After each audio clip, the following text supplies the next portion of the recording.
नमस्कार. नवोदित साहित्यिकांचे व्यासपीठ प्रज्ञा सूर्य फाउंडेशन महाराष्ट्र राज्य आयोजित तसेच अल शिखा शिक्षा मित्र प्रायोजित राज्यस्तरीय व्हिडिओ सादरीकरणात मी सौशल्य विनायक चांदेकर राहणार बदलापूर आपण्यासमोर माझी कविता स्वरचित सादर करते आहे. विषय आहे आठवण शाळेची. शीर्षक आहे मनात ठसलेली. शाळेची आठवण मनात घर करते. शाळेची आठवण मनात घर करते. शाळेत जाण्याचे संकट येऊन पडते. शाळेत जाण्याचे संकट येऊन पडते. आईने मला डबा दिला. आईने मला डबा दिला. शाळेत खाताना सांडला.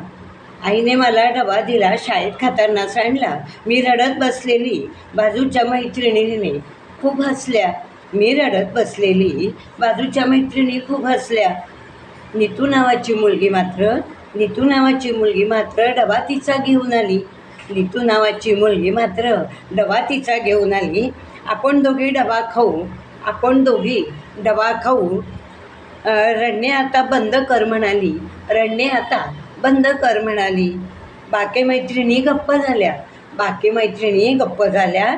मी आणि नीतूने डबा खाल्ला. त्या क्षणापासून दोघी जीवश्च कंठस्थ मैत्रिणी झालो. पुढे शाळा संपल्या. कॉलेज शिक्षणही संपली. लग्ने झाली असली तरी शाळेची आठवण कायम राहिली. धन्यवाद.